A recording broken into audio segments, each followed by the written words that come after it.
Peace, family. I was watching a video on Al Sharpton the other day. He had this child pastor and very articulate young man. I was very impressed by the way he handled himself, in front of the people. Read the scriptures beautifully. Um, Gave his reasons why he feel he should be the next leader of black people once Al Sharpton retire.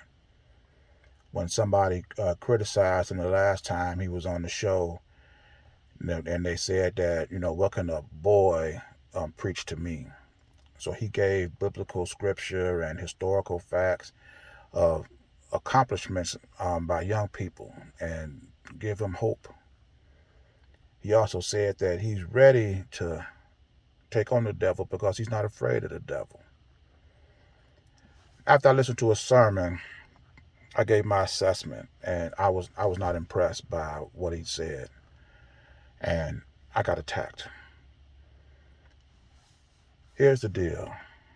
What I was disappointed in was the fact that here you have an 11-year-old quoting biblical scripture, talking about leading black people, and these Negroes weren't ready to fall in line. All you got to do is put a Bible in anybody's hand, set them in front of Negroes, and they will put their whole hope and faith in this guy. An 11-year-old, that's what you're willing to do. Just touting the fact that you're not afraid of the devil does not mean that you're ready to challenge the devil.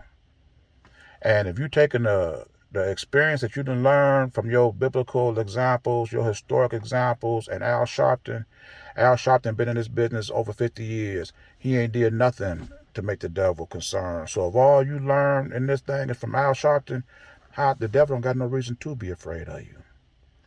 You can preach on Sunday all you want about how you're not afraid of the devil, but if all your parishioners go to work for the devil on Monday, what's that change anything? Nothing. The Bible tells you specifically what you need to do. So it ain't about just memorizing scripture. You got to apply scripture. The Bible told you to keep the commandments, keep the covenant. He also tells you don't blend with other nations. Don't take their daughters for your sons, and don't offer your sons for their daughters. Here you got Al Sharpton. He'll marry gay men, gay women, blacks and whites. He don't even follow God's laws. And if you learning from him, there ain't no reason on earth for the devil to be afraid of you. It is not until you start applying the scripture that's going to put fear in the devil's heart. It is not until you start applying the scripture as a people before we can start having our heaven on earth just like everybody else. So no, I was not impressed with this young man whatsoever.